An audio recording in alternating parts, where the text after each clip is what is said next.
The rain had soaked through Elena Russo's coat 20 minutes ago, but she kept walking. Her shoes, the same black flats she wore for 12-hour shifts at the diner, squelched against the pavement of a neighborhood her grandmother had warned her never to enter. Quella parte della città appartiene ai lupi, Nonna Rosa always said. That part of the city belongs to the wolves. Now Elena was walking straight into the wolves' den. She clutched the damp envelope inside her pocket, the one containing the eviction notice that had arrived 3 days ago. Final notice. 14 days to vacate. As if the hospital bills weren't enough.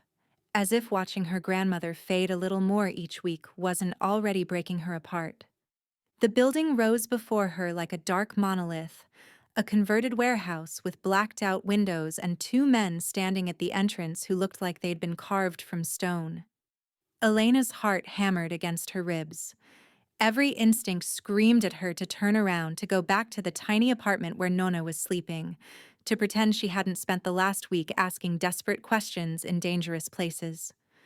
Who runs this neighborhood? Who do people go to when the law can't help? Dante Moretti. The name had been whispered like a curse, or a prayer, depending on who was speaking.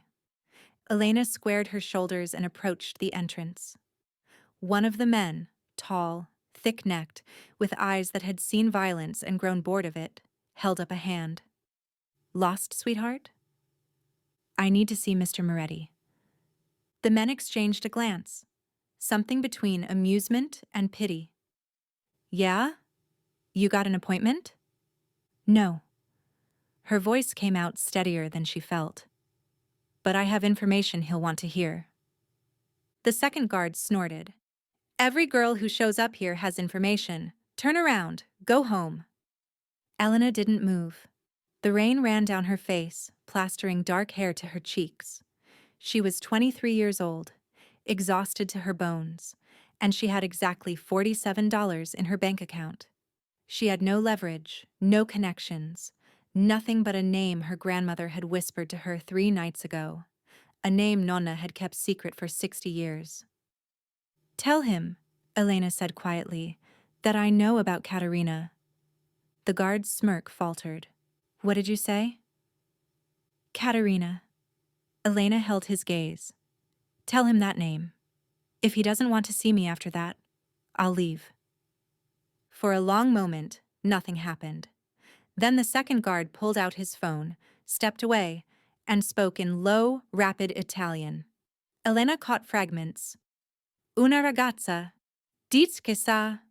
Caterina. When he returned, his expression had changed.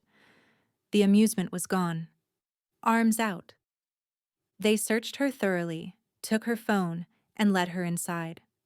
The warehouse had been transformed into something between a fortress and a palace, exposed brick and steel beams, but also leather furniture, expensive art, the gleam of crystal decanters, money, power. The kind of world Elena had only seen through restaurant windows while she cleared tables. They brought her to a room at the back. An office, she realized, dark wood, green-shaded lamps, the smell of cigars and old books. And behind the desk, Dante Moretti rose to his feet. He was taller than she'd expected, broader. His suit was charcoal gray, perfectly tailored, and probably cost more than 6 months of her rent. Dark hair, cut short. A jaw that looked like it had been designed to intimidate. But it was his eyes that stopped her breath. Dark as espresso, cold as a winter sea, and fixed on her with an intensity that made her feel like prey. Leave us, he said. His voice was low and quiet. He didn't raise it. He didn't need to. The guards disappeared. The door closed. Elena was alone with the wolf. Sit. She remained standing, partly out of defiance, partly because her legs were shaking and she wasn't sure they'd carry her to the chair. Dante Moretti studied her for a long moment. His gaze traveled over her, the soaked coat, the cheap shoes, the dark circles under her eyes. She knew what he saw. A nobody, a waitress, a girl who had no business being in this room. You said a name, he said finally. I want to know where you heard it. My grandmother. And who is your grandmother? Elena reached into her pocket, slowly, carefully, aware of how quickly this man could end her, and pulled out a photograph. Faded, water-stained, decades old. Two young women standing in front of a stone church, arms linked, laughing at the camera. The hills of Sicily rose behind them, golden in the summer sun. She placed it on his desk. Dante Moretti went still. For a moment, he didn't move, didn't breathe. His eyes were fixed on the photograph with an expression Elena couldn't read. Shock, perhaps, or something older. Something that looked almost like grief. Where did you get this? It belongs to my grandmother, Rosa Ferrante. Elena paused. The other woman is Caterina Moretti, your mother. His head snapped up. They grew up together, Elena continued, her voice barely above a whisper. In a village called Monteverde. They were like sisters, my grandmother said. Until the war separated them. Until your family came to America and mine stayed behind. She leaned closer, and when she spoke again, she spoke in the old tongue, the dialect of Monteverde that had nearly died with that generation, the language her grandmother had taught her in whispered bedtime stories and Sunday morning prayers. Tua matri ancora vivi? Mi nanna voli vidilla un'altra volta, prima che mori. Does your mother still live? My grandmother wants to see her one more time before she dies. Dante Moretti's face had turned to marble. His hands, resting on the desk, had gone white-knuckled, and his eyes, those cold, dangerous eyes, were looking at her now as if she were a ghost. You speak it, he said. His voice had changed, rougher, almost broken. The old dialect. No one speaks it anymore. My grandmother taught me. Elena met his gaze. And I'm not here for money, Mr. Moretti. I'm here because Nonna is dying, and before she goes, she wants to see her oldest friend, the sister she lost 70 years ago. She swallowed hard. I'm here to ask if your mother is still alive, and if she'd remember a girl named Rosa from Monteverde. The silence stretched between them. Dante Moretti said nothing, but something had shifted behind those dark eyes. Something that looked, impossibly, like the first crack in a fortress wall. The silence lasted long enough for Elena to hear her own heartbeat pounding in her ears. Then Dante Moretti moved. He walked around the desk, slowly, deliberately, like a predator circling wounded prey, and stopped less than a foot away from her. This close, she could smell his cologne, something dark and expensive. She could see the faint shadow of stubble along his jaw, the small scar that cut through his left eyebrow. You're either very brave, he said quietly, or very stupid. Maybe both. The corner of his mouth twitched, not quite a smile. How do I know this photograph isn't stolen? That you didn't find it somewhere and invent a story to get close to me? You don't. Elena forced herself to hold his gaze, even though every nerve in her body was screaming at her to look away. But I can prove it. Ask your mother about the summer of 1962. Ask her about the night the fishing boats burned in the harbor, and two girls snuck out to watch from the cliffs. Ask her about the song they used to sing, Bella Rosa, Kulocchi, Komu Stidi. Something flickered across his face. Recognition. Pain. She sings that song, he said, his voice rough. She's sung it my whole life. I never knew what it meant. It means beautiful Rosa, with eyes like stars. Elena's throat tightened. Your mother wrote it. For mine. For my grandmother. Dante turned away abruptly. He walked to the window, his broad shoulders rigid beneath the expensive fabric of his suit. For a long moment he stared out at the rain-slicked street below. My mother hasn't spoken in 3 years. The words hit Elena like a physical blow. What? A stroke. His voice was flat, controlled, but she heard the grief beneath it. She can understand. She can feel, but she cannot speak. The doctors say there's nothing physically wrong with her voice. It's psychological. Trauma. He turned back to face her. She lives in my house. She has the best nurses money can buy. And she sits in silence, day after day, trapped inside her own mind. Elena's hand went to her chest.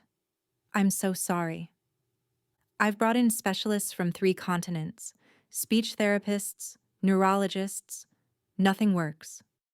His dark eyes fixed on hers. And then you walk in here, soaking wet, speaking a language I haven't heard since I was a child. A language my mother used to whisper to me when she thought no one was listening. He crossed the room in 2 strides and stood before her again, close enough that she had to tilt her head back to meet his eyes. You want to see my mother? Fine. But I need something in return. Elena's stomach tightened. Here it was. The catch. The price. What? Come to my house. Speak to her. In the old dialect. His jaw clenched. If there's any chance at all, that hearing that language again might reach her. You want me to be her companion? I want you to try to bring her back. Elena stared at him. This wasn't what she'd expected. She'd come here prepared to beg, to bargain, to offer whatever scraps of information she had in exchange for a few minutes of his time. She hadn't expected him to need her. My grandmother is dying, she said slowly. I can't leave her. Bring her. Elena blinked. What? Bring her to my estate. She'll have her own suite, private nurses, the best medical care available. He paused. And she'll see her friend again. It was too much. Too fast. Elena shook her head, trying to clear the fog of exhaustion and disbelief. Why would you do that? You don't know me. You don't know if anything I've said is true. I know that you walked into the most dangerous building in this city with nothing but a photograph and a prayer. His voice dropped lower. I know that you speak a language that died in a village 6,000 miles away.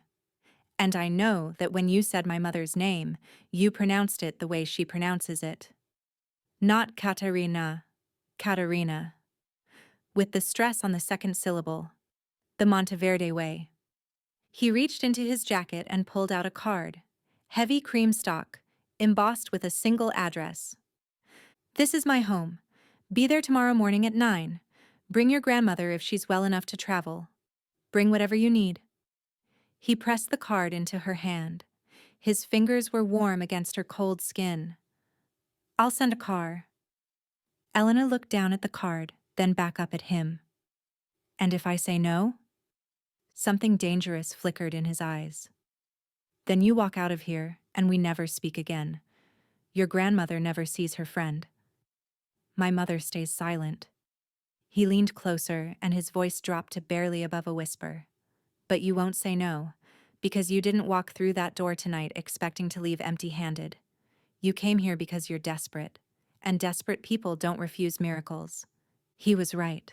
She hated that he was right. 9 o'clock, she heard herself say. Dante Moretti nodded once. Then he turned away, dismissing her as completely as if she'd already left the room.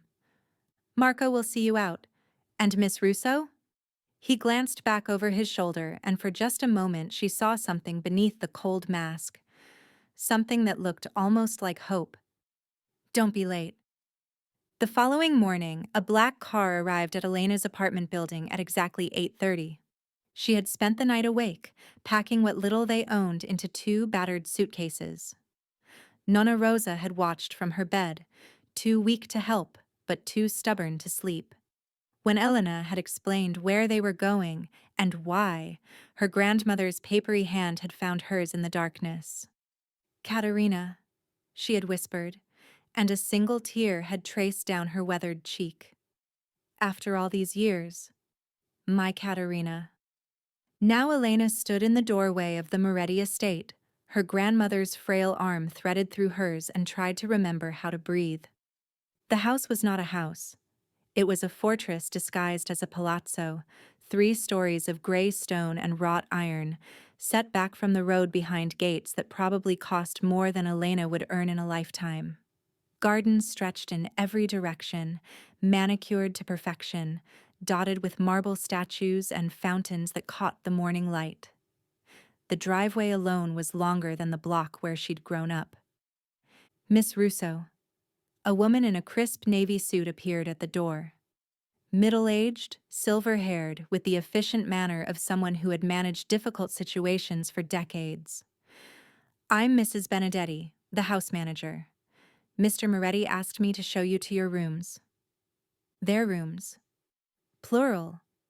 Elena had expected a guest bedroom, maybe a small sitting area. What she got was an entire wing. The suite was larger than her apartment, larger than any apartment she'd ever seen. 2 bedrooms connected by a shared living space, all high ceilings and silk curtains and furniture that looked like it belonged in a museum. Fresh flowers sat on every surface. The bathroom had a tub deep enough to swim in and towels softer than anything Elena had ever touched. Nonna Rosa sank into an armchair by the window, her eyes wide as a child's. "Elena?" she breathed. "Guarda questo posto? Look at this place." "I know, Nonna." Elena knelt beside her, adjusting the blanket over her grandmother's thin legs. "But we're not staying long. Just until you've done what you came to do." The voice came from the doorway. Dante Moretti stood with his shoulder against the frame, arms crossed over his chest. He wore a dark sweater today instead of a suit, and somehow that made him more intimidating, not less. The casual clothing revealed the breadth of his shoulders, the coiled strength in his frame. His dark eyes moved from Elena to her grandmother, and something in his expression softened almost imperceptibly. "Mrs. Ferrante." He stepped into the room and inclined his head, not a bow, but close, a gesture of respect that Elena hadn't expected. "Welcome to my home." Nonna Rosa studied him for a long moment. Then she reached up and touched his face with trembling fingers. "Figlio di Caterina," she murmured. "Hai so occhi." "Son of Caterina. You have her eyes." Dante went still, his jaw tightened. And when he spoke, his voice was rougher than Elena had heard it. "She's waiting for you, whenever you're ready." The meeting between the 2 old women happened in a sunroom on the east side of the house. Caterina Moretti sat in a wheelchair by the windows, wrapped in cashmere, her white hair pinned back from a face that still held traces of the beauty she must have been. Her dark eyes, Dante's eyes, stared out at the gardens with an emptiness that made Elena's chest ache. Nonna Rosa walked toward her slowly, one hand gripping Elena's arm, the other pressed to her heart. "Caterina!" The name hung in the air like a prayer. For a moment, nothing happened. Caterina didn't move, didn't blink. Elena felt her heart sink. Maybe it was too late. Maybe the woman they'd come all this way to find was already gone, lost somewhere inside herself where no one could reach her. Then Nonna Rosa began to sing. Her voice was thin and cracked, barely louder than a whisper. But the melody was unmistakable, the same song Elena had sung for Dante in his office. Bella Rosa, culocchi come stidi. Caterina's hand twitched. Her head turned slowly, as if waking from a long sleep. Her dark eyes focused, really focused, for the first time. And when she saw the woman standing before her, something broke open in her face. "Rosa?" The word was barely audible, rough and unused, dragged up from somewhere deep inside. But it was there. It was real. Nonna Rosa let out a sob and reached for her friend's hands. Elena stepped back, tears streaming down her face. She bumped into something solid, Dante's chest. His hand caught her elbow, steadying her, and when she looked up at him, she saw that his eyes were bright. 3 years, he said quietly. 3 years of silence.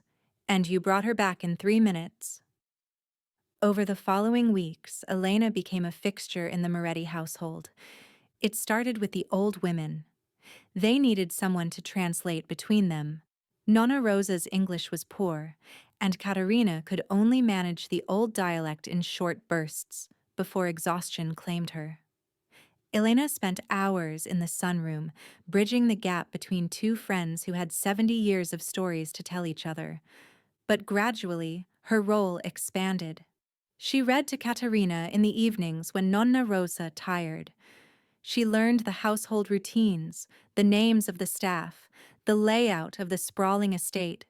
She ate dinner at the long mahogany table across from Dante, the silence between them growing less awkward and more companionable with each passing day. He was not what she had expected. The Mafia boss? The wolf? The man whose name made grown men flinch. He was all of those things. She saw it in the way his men deferred to him, in the phone calls he took behind closed doors, in the hardness that sometimes crept into his eyes when he thought no one was watching. But he was also the man who carried his mother to bed when she fell asleep in her chair, who remembered that Elena took her coffee black and had a fresh cup waiting every morning, who sat beside Nonna Rosa one afternoon and listened for 2 hours as she told stories about the village he'd never seen. "You're staring." Elena blinked. They were in the library, a week into her stay. She'd been curled in an armchair with a book she wasn't reading, and he'd been working at the desk by the window. And somewhere along the way, she'd stopped pretending to read and simply watched him. "Sorry." Heat flooded her cheeks. "I was thinking." "About what?" "About how you're not what I expected." He set down his pen. "And what did you expect?" "A monster." The word slipped out before she could stop it. Someone cruel. Someone who enjoyed hurting people. "I do hurt people, Elena." His voice was soft, dangerous. "Make no mistake about that. The world I live in requires it." "But you don't enjoy it." Something flickered in his eyes. "No, I don't." The moment stretched between them, charged with something Elena didn't dare name. Then Dante's phone buzzed, and the spell broke. He glanced at the screen, and his expression changed. "I need to take this." He was gone before she could respond. That night, Elena woke to shouting. She crept to the door of her suite and peered into the hallway. Dante stood at the far end, phone pressed to his ear, his voice low and furious. She caught fragments. Warehouse. Ambush. 3 men dead. When he hung up, he turned and saw her watching. For a moment, his mask slipped, and she saw the exhaustion beneath, the weight he carried. "Go back to sleep," he said. "It doesn't concern you." But 2 days later, it did. Elena was walking back from the gardens when she noticed a man she didn't recognize standing by the service entrance. He wore the same dark clothing as Dante's security team, but something about him felt wrong. His eyes tracked her across the courtyard with an intensity that made her skin prickle. That evening, a photograph arrived. It came in a plain envelope, slipped under the door of Elena's suite. No note, no explanation, just a single image. Nonna Rosa and Caterina sitting together in the sunroom, taken from outside the window. And scrawled across the bottom, in red ink, "She shouldn't have come back." Elena's blood turned to ice. Someone was watching them. Someone inside the estate. Someone who wanted to hurt the woman she loved. And she had no idea who to trust. Elena didn't sleep that night. She sat in the chair beside Nonna Rosa's bed, the photograph clutched in her trembling hands, watching her grandmother's chest rise and fall with each fragile breath. Every shadow in the room felt like a threat. Every creak of the old house made her flinch. By dawn, she had made a decision. She found Dante in his study, already awake, dark circles under his eyes suggesting he hadn't slept either. He looked up when she entered, and something in her expression made him rise immediately from his chair. "What happened?" Elena placed the photograph on his desk. She watched his face as he looked at it, watched the confusion shift to recognition, then to a cold, terrible fury that made the air in the room feel thin. His hands curled into fists at his sides. A muscle jumped in his jaw. "Where did you get this?" "It was slipped under my door last night." Her voice came out steadier than she felt. "Someone is inside your house, Dante. Someone who knows about our grandmothers. Someone who wants to hurt them." He picked up the photograph, studying the angle, the lighting, the red scrawl across the bottom. When he spoke again, his voice was soft, deadly. "Vittorio." "Who?" "My cousin."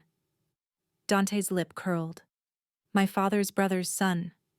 He's been angling for control of the family for years. I thought I had him contained. I was wrong." He crossed to a cabinet in the corner and pulled out a phone. Not his regular one, Elena noticed, but a burner. He dialed a number from memory. "Marco, lock down the estate. No one in or out without my authorization, and find Vittorio Moretti. Bring him to me." A pause.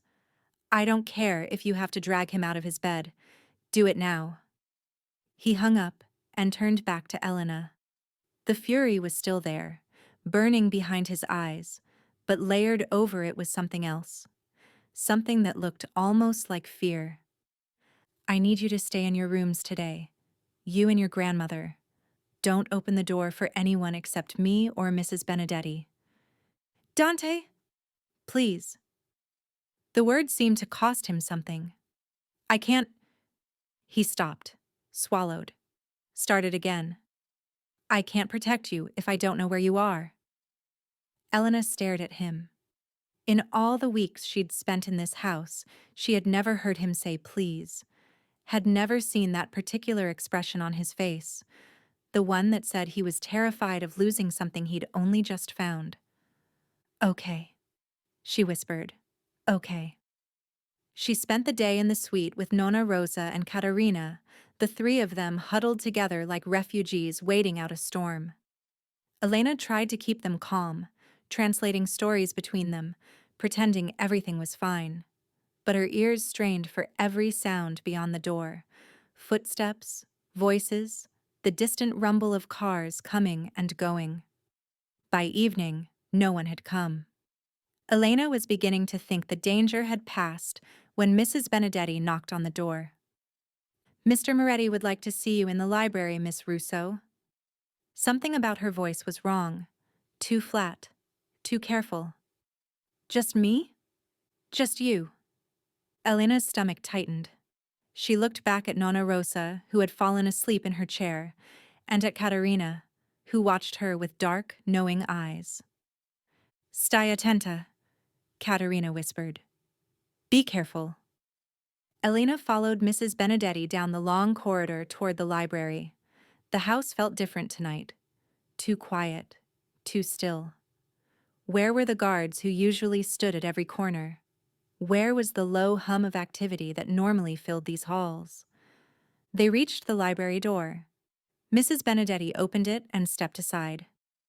"Go in." Elena walked through and froze. Dante sat in a chair in the center of the room. His hands were bound behind his back. Blood dripped from a cut above his eyebrow, and his jaw was already swelling with the purple shadow of a fresh bruise. Standing behind him, a gun pressed to the back of his head, was the man Elena had seen by the service entrance, and beside him, smiling like a cat who'd caught a particularly juicy mouse, was a man who looked enough like Dante to be his brother. The same dark hair, the same sharp jaw. But where Dante's eyes held fire, this man's held only ice. "Ah!" Vittorio Moretti spread his hands. "The girl who speaks the old tongue.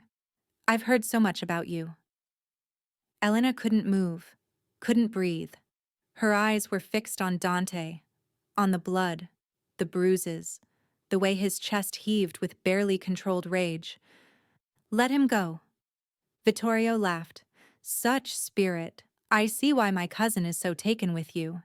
He circled around Dante's chair, trailing his fingers along the back. Did you know that Dante has never brought a woman into this house? Not once in 10 years. And then you appear, a waitress, a nobody, and suddenly he's giving you entire wings of the estate, eating dinner with you every night, letting you near his precious mother. This is between us, Vittorio. Dante's voice was rough but steady. Let her go. No, I don't think I will. Vittorio's smile sharpened.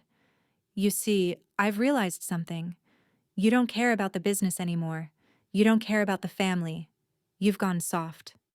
He leaned closer to Dante. And soft men don't deserve to lead. If you touch her... You'll what? Bleed on me? Vittorio straightened. Here's what's going to happen. You're going to sign over control of the family to me. Everything. The business, the accounts, the estate. And in exchange, I'll let your little translator live.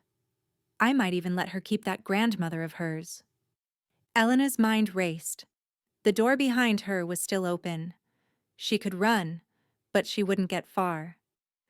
The man with the gun was watching her, his fingers steady on the trigger. Then she noticed something. Mrs. Benedetti was still standing in the doorway, and her hand was moving, slowly, carefully, toward the inside of her jacket. Elena met the older woman's eyes, a tiny nod. Wait. Well? Vittorio's voice cut through her thoughts. Do we have a deal, cousin? Your empire for her life? Dante's eyes found Elena's across the room, and in that moment she saw everything. The fear, the fury, the desperate love he'd never spoken aloud. She saw the man who had carried his mother to bed, who had welcomed two strangers into his home on nothing but faith, who had looked at Elena like she was something precious, something worth protecting. She saw the man she'd fallen in love with. Don't, she said. Dante's brow furrowed. Elena, don't sign anything. Don't give him what he wants. Her voice shook, but she forced the words out. He'll kill us anyway. The moment you're not useful anymore, we're all dead. Vittorio's smile flickered. Clever girl, but you're wrong. I'm a man of my word. No. Elena took a step toward him. You're a man who sends threats to dying old women. You're a man who hides behind guns because he's not strong enough to lead on his own. Another step. You're not half the man Dante is, and everyone in this family knows it. Rage twisted Vittorio's face. He lunged toward her. And Mrs. Benedetti moved. The shot was deafening in the enclosed space. Vittorio's man crumpled, the gun clattering from his hand. Before he hit the ground, Dante was on his feet, the ropes falling away from his wrists. He'd been working them loose the whole time, Elena realized, and his fist connected with Vittorio's jaw with a crack that echoed off the walls. Vittorio went down hard. Dante was on him in an instant, one hand wrapped around his cousin's throat, the other drawn back for another blow. Dante. Elena's voice was barely a whisper. Dante, stop. He froze. His chest heaved. Blood dripped from his knuckles onto Vittorio's shirt. He threatened you. The words came out broken, raw. He threatened my mother, your grandmother. He was going to... I know. Elena crossed the room and knelt beside him. Slowly, carefully, she placed her hand over his. I know. But if you kill him like this, you become what he said you were. And you're not that man. You're not. For a long moment, Dante didn't move. The rage still burned in his eyes, wild and terrible. Then, slowly, his grip loosened. His hand fell away. He stood pulling Elena up with him and turned to Mrs. Benedetti. Get him out of my sight. The warehouse on 5th. I'll deal with him tomorrow. Mrs. Benedetti nodded and signaled to someone in the hallway. Within moments, Vittorio was dragged away, groaning and cursing. And then they were alone. Dante turned to Elena. His face was battered, his knuckles torn, his shirt stained with blood. But his eyes, those dark, dangerous eyes, were soft in a way she'd never seen before. You could have run. I know. You could have left me here. Saved yourself. I know. He reached up and touched her face. His fingers trembled against her cheek. Why didn't you? Elena covered his hand with hers.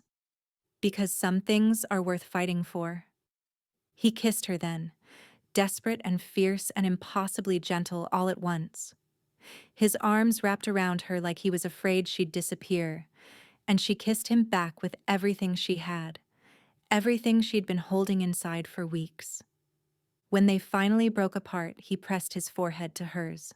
Stay, he breathed. Not for my mother. Not for your grandmother. For me. Stay. Elena smiled through her tears. I'm not going anywhere. 6 months later, Elena stood on the balcony of the Moretti estate and watched the sun set over the gardens. The roses were in full bloom now, crimson and gold and pale pink, spilling over the stone walls in fragrant waves. Somewhere below, she could hear laughter. Nonna Rosa's voice, thin but bright, telling a story in the old dialect. Katerina's reply, still halting but growing stronger every day. So much had changed since that terrible night. Vittoria was gone, exiled to a distant branch of the family's operations, stripped of power and privilege, watched by men who reported his every move directly to Dante. The traitors within the household had been rooted out. The rival families who had backed Vittorio's play had been dealt with, swiftly and decisively, in ways Elena didn't ask about and Dante didn't offer to explain. Some things, she had learned, were better left in shadow. But other things had stepped into the light. Nonna Rosa's health had stabilized under the care of the estate's private physicians. She would never be young again, never be strong. But the death sentence that had hung over her for so long had been commuted to something softer. More time. Precious, borrowed time. And Katerina was speaking again. Not fluently, not constantly, but more each week. The old dialect had unlocked something inside her, and slowly, word by word, she was finding her way back.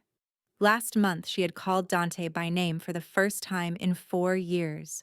He had excused himself from the room, and Elena had found him in the hallway afterward, his back against the wall, tears streaming silently down his face.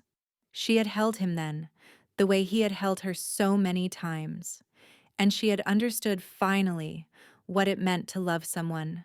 Not the fairy tale version, not the romance novel fantasy, but the real thing. Messy and painful and terrifying and worth every moment of fear. There you are. Dante's voice came from behind her, low and warm. She felt his arms wrap around her waist, his chest solid against her back, his lips brushing the curve of her neck. I was watching the sunset, she said. I was watching you. She turned in his arms to face him. He was wearing a white shirt with the sleeves rolled up, his dark hair slightly disheveled, a softness in his eyes that still surprised her sometimes. The Mafia boss. The wolf. The man who could command armies with a whisper. And he looked at her like she was the only thing in the world that mattered. I have something for you, he said. Another gift? Elena raised an eyebrow. He had been spoiling her relentlessly for months. Clothes, jewelry, books, a new piano for the music room because she'd mentioned once, that she used to play as a child. Dante, you have to stop. I don't need... This one is different. He reached into his pocket and pulled out a small velvet box. Elena's heart stopped. I had a speech prepared, Dante said. His voice was rougher now, stripped of its usual control. Something about destiny, about how you walked into my office that night and changed everything, about how I spent 32 years building walls around myself, and you tore them down in a matter of weeks. He opened the box. Inside, nestled against black silk, was a ring. A single diamond, brilliant and clear, set in a band of white gold. Simple, elegant, perfect. But the truth is simpler than that. He met her eyes. I love you, Elena. I love your courage and your kindness and the way you see good in people who don't deserve it. I love that you stood up to a man with a gun because you believed in me. I love that you sing to my mother in a language I barely remember, and that you make my house feel like a home for the first time in my life. He sank to one knee. I'm not a good man. I've done things I can never undo. But I swear to you, on my mother's life, on everything I have and everything I am, I will spend the rest of my days trying to be worthy of you. His voice broke on the last word. Elena Russo, will you marry me? The tears came before she could stop them. They spilled down her cheeks, hot and fast, blurring the image of him kneeling before her, this powerful, dangerous, impossibly tender man who had somehow become her whole world. Yes, she whispered. His face transformed. The hope, the fear, the desperate love, all of it melted into something radiant, something she had never seen before. Yes? Yes, she laughed, the sound bright and wild with joy. Yes, Dante, 1,000 times yes. He surged to his feet and kissed her, deep and fierce and full of promise. She wrapped her arms around his neck and kissed him back, tasting salt and happiness and the future stretching out before them like an endless golden road. When they finally broke apart, he slid the ring onto her finger. It fit perfectly. Of course it did. I talked to your grandmother this morning, he said, his forehead resting against hers. Asked for her blessing. Elena pulled back, eyes wide. You did? She made me promise 3 things. He ticked them off on his fingers. That I would always protect you. That I would give her great-grandchildren before she dies. And that I would learn to make her ricotta cake. A laugh bubbled up from Elena's chest. And what did you say? I said yes to all 3. His eyes sparkled. Though I may need help with the cake. She kissed him again, softer this time, lingering. Below them, the laughter continued. 2 old women, reunited after 70 years, making up for lost time. Above them, the first stars were beginning to emerge, scattered across the darkening sky like scattered diamonds. Elena thought about the girl she had been 6 months ago, the waitress with the threadbare coat and the $47 in her bank account. The girl who had walked into the wolves' den with nothing but a photograph and a prayer. She had come looking for help. She had found a home. She had come looking for her grandmother's past. She had found her own future. And she had learned that sometimes the most dangerous roads lead to the safest harbors. That sometimes the walls we build to protect ourselves are the very things that keep love out. That sometimes all it takes is one whispered secret to change everything. Dante pulled her closer, his arms wrapped around her like he would never let go. What are you thinking? He murmured against her hair. Elena smiled and leaned into his warmth. I'm thinking, she said softly, that I'm exactly where I'm supposed to be. And as the night settled over the Moretti estate, soft and quiet and full of promise, she knew it was true. Thank you all for following this story. If you enjoyed it, please write in the comments where you're watching from. And don't forget to like, subscribe, and share this video, as your support is essential for me to continue creating content like this.